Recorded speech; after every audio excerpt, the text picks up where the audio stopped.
সমস্ত শ্রোতা বন্ধুদের গল্প কবিতার আসরে স্বাগত জানাই। আজ আপনাদের শোনাব শ্রীকৃষ্ণানু বন্দ্যোপাধ্যায়ের লেখা ডিটেকটিভ গল্প লাজ আবরণের প্রথম পর্ব। গল্প পাঠ ভালো লাগলে একটা লাইক দিয়ে শেয়ার করবেন, কমেন্ট করবেন। যেসব শ্রোতা বন্ধুরা এখনও গল্প কবিতার আসরকে সাবস্ক্রাইব করেননি, দয়া করে সাবস্ক্রাইব করে বেল আইকনটি প্রেস করবেন, যাতে করে এই চ্যানেলে কোনো গল্প, উপন্যাস বা কবিতা আপলোড হলে সহজেই তা আপনাদের কাছে পৌঁছে যায়। নমস্কার। ঘুরে দাঁড়ালো সুলগ্না, হাসলো একটু। হাসলে যে? প্রণয় প্রশ্ন করল। হাসলাম তোমার অবস্থা দেখে। তুমি ভয় পেয়ে গেছো, হয়তো পিছিয়েও যাবে। ভয় আমি পেয়ে গেছি ঠিকই, তবে পিছিয়ে যাব না। বাড়ি থেকে শেষ পর্যন্ত মত আদায় করতে পারবো বলেই তো মনে হয়। আজ যদি মত না পাও তবে। অনুনয় ভেঙে পড়ল সুলগ্না। কোনো তবে নয়, একটু শক্ত হও প্রণয়।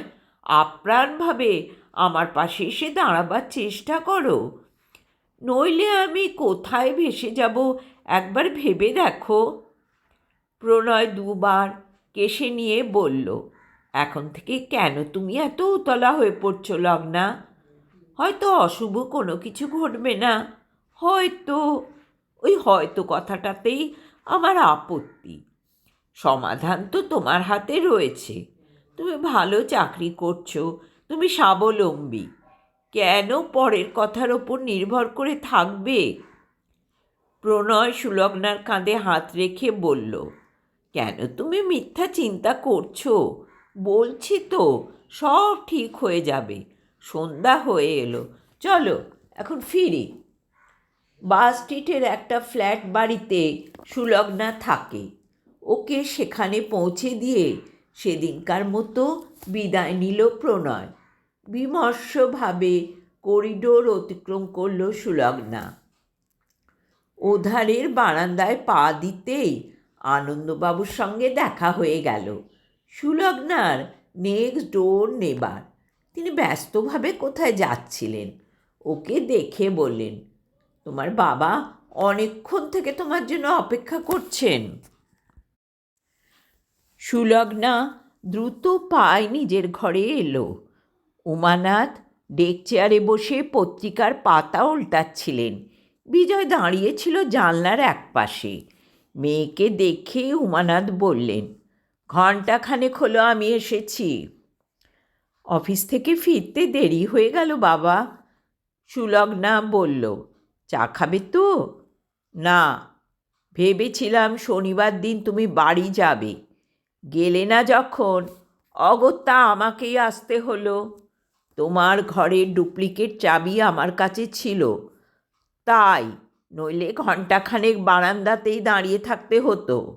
যাক, যা বলতে আসা তাই এখন আরম্ভ করা যাক। 8:27 ট্রেনে আবার আমায় ফিরে যেতে হবে। বিজয়। ভাইপোর দিকে তাকালেন উমানাথ। বিজয় বলল, দত্তরার অপেক্ষা করতে চাইছে না, সামনের ফাল্গুনেই শুভ কাজটা শেষ করে ফেলতে চায়। আর উমানাথ বললেন, তুমি এই সপ্তাহের মধ্যেই চাকরিতে ইস্তফা দেবে। কিন্তু যুগের সঙ্গে পা মিলিয়ে চলতে গেলে স্ত্রী স্বাধীনতাকে সমর্থন করতেই হবে। আমি তাই করেছি। তোমাকে চাকরি করার স্বাধীনতা আমি দিয়েছি। এবার বিয়ে থাক করে সংসারী হও, এই আমার ইচ্ছা। অমিয় ছেলেটি ভালো, তাকে তুমি দেখেছ। তার ইচ্ছে নয় বিয়ের পর তুমি চাকরি করো। ইস্তফার কথা তাই বললাম। সুলগ্নার মনের মধ্যেটা গুলিয়ে উঠল। অসংখ্য কথা ভিড় করে এলো ঠোঁটের আগায়, কিন্তু রাশভারী উমানাথের মুখের ওপর একটা কথাও বলতে পারল না, মাথা নত করে দাঁড়িয়ে রইল। আরও 2-4 কথা বলবার পর খুড়ো ভাইপো বিদায় নিলেন। দুশ্চিন্তা দুর্ভাবনায় সুলগ্নার মন আগে থেকেই ভারাক্রান্ত ছিল। এখন যেন একেবারে নুয়ে পড়তে চাইছে। ওর প্রতি এ কী অবিচার! এখন সমস্ত কিছু নির্ভর করছে প্রণয়ের ওপর। সেই একমাত্র পারে এই জটিল পরিস্থিতির ওপর সুন্দরভাবে জবনিকা টেনে দিতে।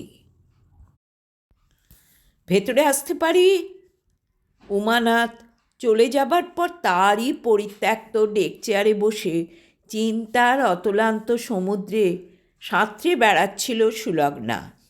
চমকে মুখ তুলল সে। অমিয় দাঁড়িয়ে রয়েছে দরজার সামনে। অমিয় দত্ত, সুলগ্নাদের সোনারপুরের প্রতিবেশী। ন্যাশনাল রেফ্রিজারেটর কোম্পানিতে ভালো চাকরি করে। সেই সুলগ্নাকে ওখানে কাজ সংগ্রহ করে দিয়েছে। অবশ্য সুলগ্না তাতে কোনো দিনই আমল দেয়নি।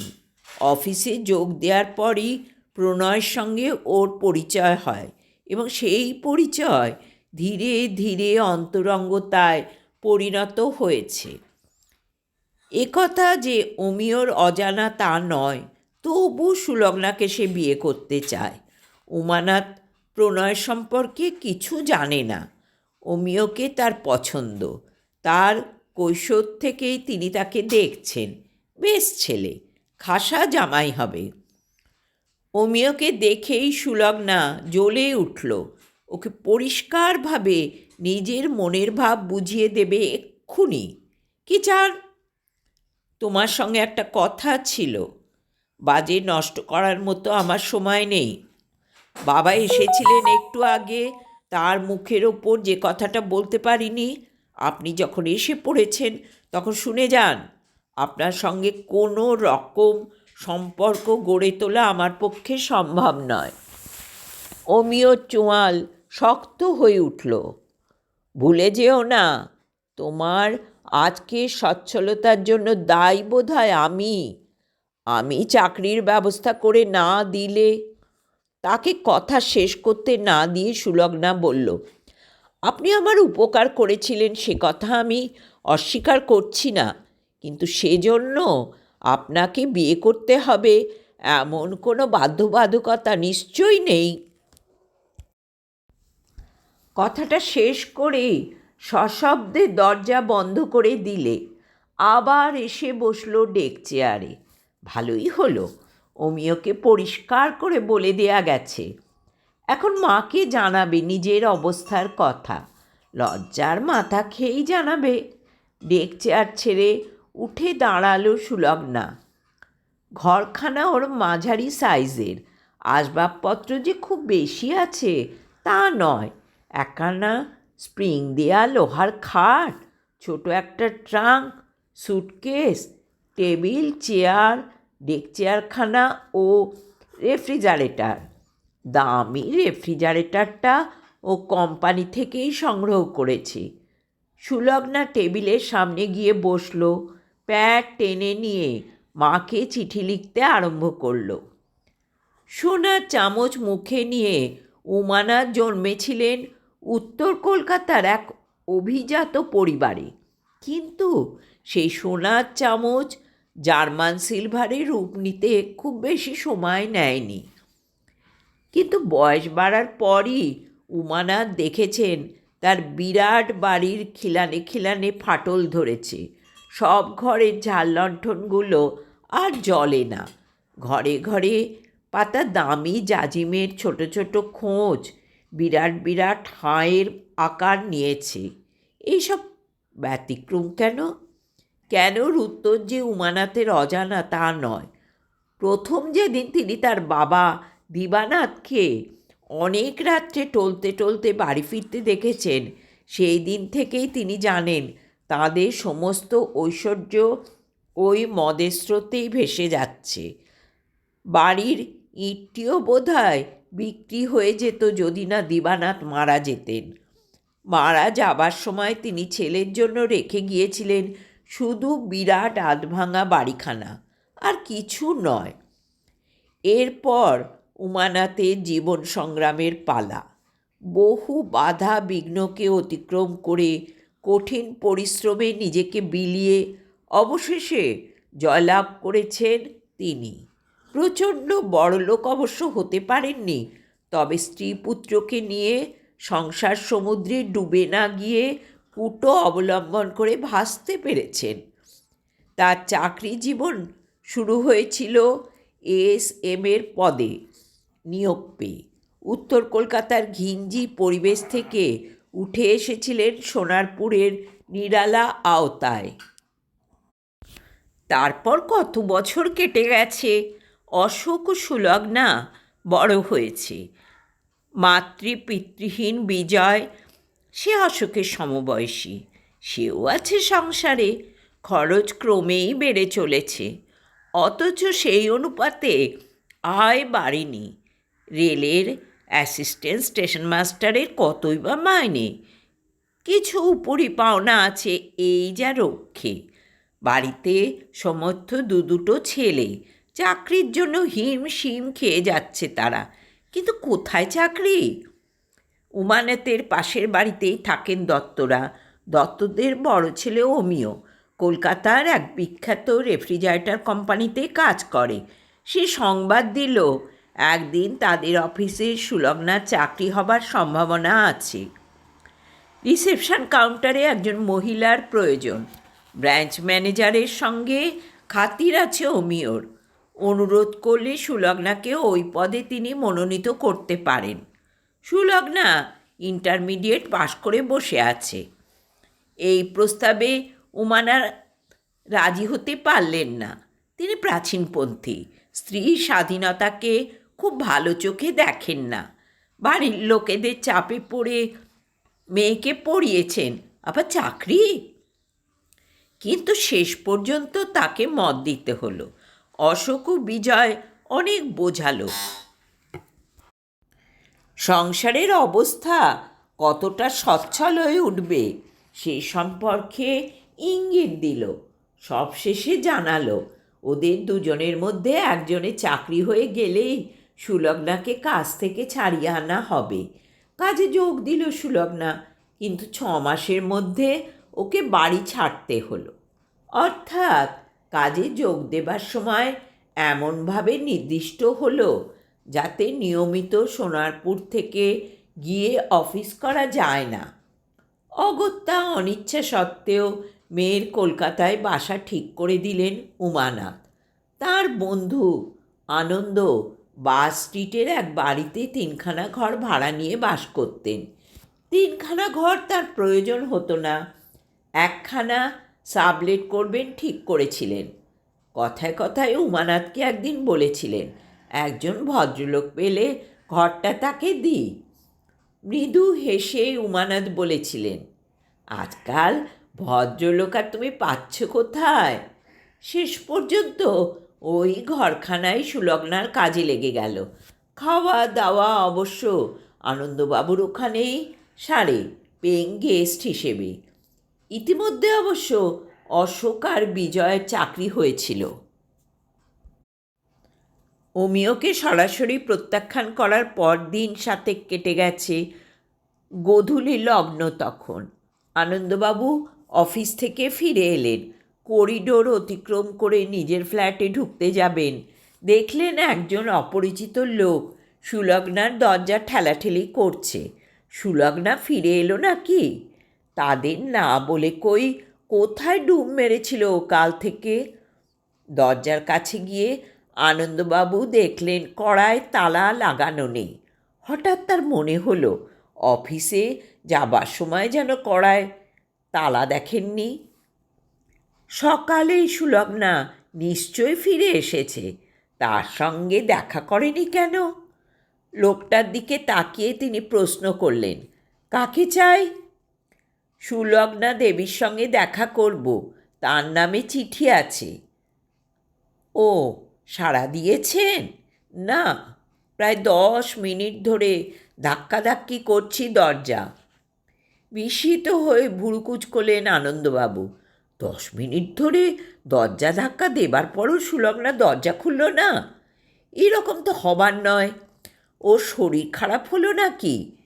তিনিও বার কয়েক ধাক্কা দিলেন, নাম ধরে ডাকলেন, কোনো সাড়া নেই। এই সময় পাশের ফ্ল্যাটে শৈলেনবাবু এলেন ঘটনাস্থলে। তিনি সব শুনে যা বললেন তা আরও চিন্তার কথা। গত সন্ধ্যা থেকেই তিনি দরজার কড়ায় তালা দেখছেন না। আনন্দবাবুর বিস্ময় আরও বর্ধিত হলো, কারণ সুলগ্না তার ওখানেই খাওয়া দাওয়া করে। কাল থেকে আজ অবধি তাদের কাছে যায়নি। দরজা বন্ধ করেই বা এতক্ষণ করছে কি? সন্দেহের আর অবকাশ নেই, নিশ্চয় মারাত্মক রকমের অসুস্থ হয়ে পড়েছে সে। অন্যান্য ফ্ল্যাটেরও কয়েকজন উপস্থিত হলেন। পরিস্থিতি নিয়ে বাক্য বিনিময় হলো। দরজা ভেঙে ফেলা হবে কি না এই প্রশ্নে দরজা ভেঙে ফেলার পক্ষে সকলে রায় দিলেন, কিন্তু তবু দরজা ভাঙা হলো না। সকলে ইতিউতি করতে লাগলেন। চাপা গুঞ্জনে জল্পনার জাল বোনা আরম্ভ হলো। অশোক ও বিজয়কে সঙ্গে নিয়ে উমানাথ উপস্থিত হলেন ঘটনাস্থলে। সুলগ্নার ঘরের সামনে এত লোকজন দেখে উদ্বিগ্ন কণ্ঠে বললেন, কি হয়েছে আনন্দ? কিছুই বুঝতে পারছি না ভাই। কাল থেকে দরজা বন্ধ করে ঘরের মধ্যে রয়েছে সুলগ্না। সে কি? কাল তো সোনারপুর যাবে বলে চিঠি দিয়েছিল। তাকে আজকেও ওখানে যেতে না দেখে আমরাই চলে এলাম ব্যাপার কি জানতে। সকলের মুখ থেকে বৃত্তান্ত শোনার পর অশোক বললে, আর আমাদের অপেক্ষা করা উচিত নয়, দরজা এবার ভেঙে ফেলাই ভালো। একটা শাবল সংগ্রহ করে ফেলা হলো তখুনি। শাবলের চাক দিয়ে ভেঙে ফেলা হলো দরজা।